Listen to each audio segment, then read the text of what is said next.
Welcome back to In Ohio Country today. Joining me now is Jan Layman from Hardin County. And Jan, we're at the Ohio No-Till Conference. Why don't you talk a little bit about your participation in no-till here in the Buckeye State? So we've been involved in no-till for probably 30 or 35 years, and we started no-tilling when we got into a labor bind on the farm, and thought that was a way to cut out some trips and cut out some equipment requirements.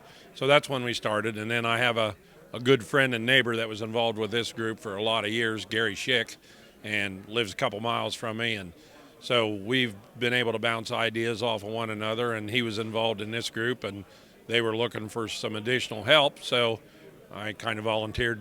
This is one of these things that's a volunteer job, and they're probably a lifetime appointment if you don't watch. So that's the reason we got involved, and I'm a mouthpiece for him, I guess, as much as anything. So. Well, the nice thing is I know you're involved in the Ohio Soybean Council. You're involved in so many things. Being proactive is what it's all about. And what we're trying to learn here today through this conference is to make sure that communication gets out and people can continue to use these practices and improve on these practices, especially when it comes to water quality here in the Buckeye State, right? That's a big deal. And that, as I spoke earlier, I think we need to get out in front of this, because if we do not, we're going to be told what to do. If we don't voluntarily do it, we're going to be told what to do. So I grew up, my folks were of the opinion that you gave back to your community and instilled a sense of service to the community, and I have two older brothers. And so we've all been involved and my dad passed away when I was in high school, so I became involved at an early age, and so consequently I've been involved a lot longer than folks my age might be, because I started early. Well, you talk about this particular practice. It started probably in the 70s, right? Yeah, and it's kind of evolved, but what is making it so important today, especially when it comes to the practice in farmers who aren't practicing no-till? So I think water quality is a big deal, and becoming bigger and bigger and bigger as we look at these areas that are low, are in drought areas, and their dams are low. For instance, behind the Hoover Dam, Lake Mead, and some of those are record low since they were built. This groundwater doesn't replenish right away. Some of that was prehistoric water, and as we use it up, it's not going to be replenished in anybody's lifetime.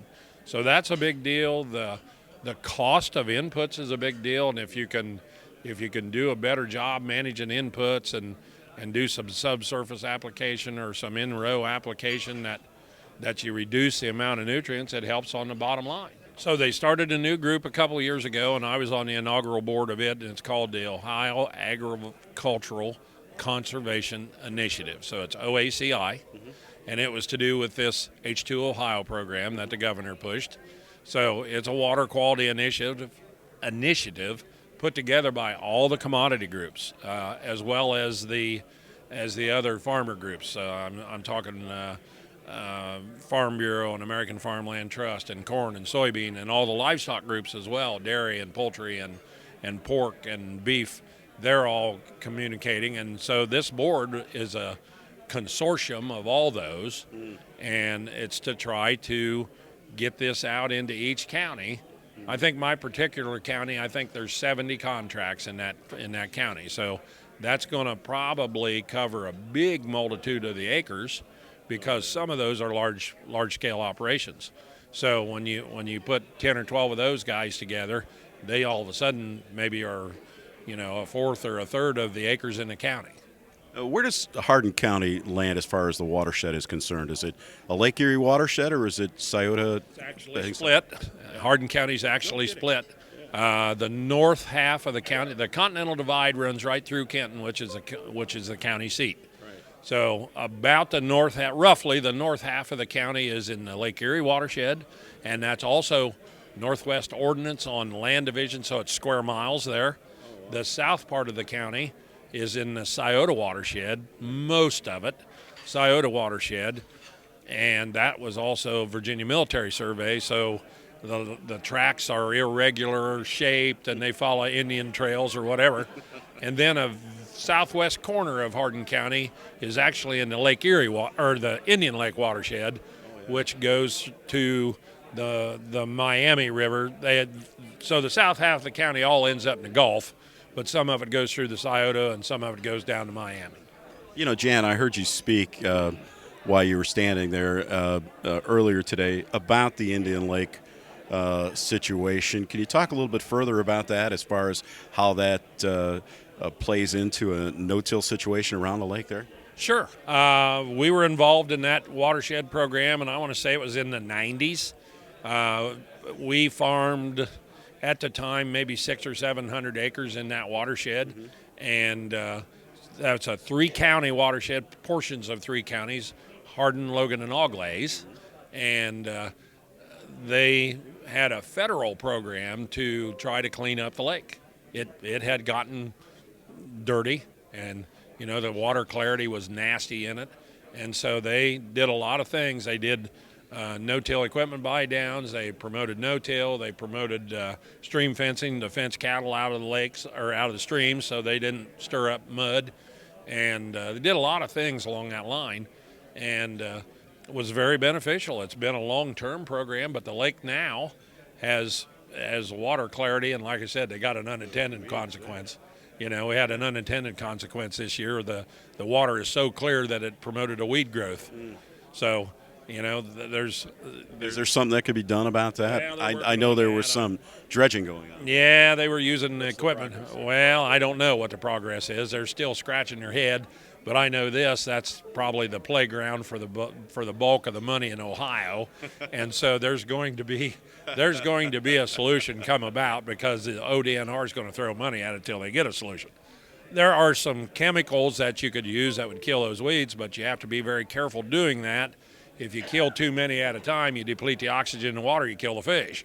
Right. So now, this is a tight wire gig here to try to figure that out. Right. So I'm sure they'll figure it out because there's a lot of smart folks looking at working on it. But, yeah, no but so that was that portion. The Scioto River is starting to have some watershed programs there. Good. The H2 Ohio, that actually was for the Western Lake Erie Basin, the beginning of it. Right. But what they did was, since Hardin County was split, rather than try to follow that watershed line, they made the entire county eligible. So they were one of the counties that were added after the fact, right? No, we were one of the first counties. Oh, okay, good. Now there's been an expansion. There's been an expansion since it added another 14 counties, but that was mostly to the east. Right. Ty-Mocktee watershed and some of those like Wyandotte County and over into Crawford County and some of those. So they haven't really gone into the Scioto watershed yet. Okay. Jan, if people want more information about no-till, what are some of the resources that are out there that our viewers throughout the Buckeye State can go to? We have a website, Ohio No-Till Council, and there's some interesting stuff on there. There's another nice website is a Blanchard River Demonstration Farms. I actually was in a little 3-minute video on that, and so they do a good job trying to help with that Lake Erie watershed. No-Till Farmer is a good, and they have a digital version. So No-Till Farmer is a good resource, and contact a neighbor or something if you're interested. Yeah, no question about it. Jan Layman has been our guest, president of the Ohio No-Till Council. Jan, thanks for joining us. Thank you. Thanks for the time. And we'll be back with more In Ohio Country today right after this.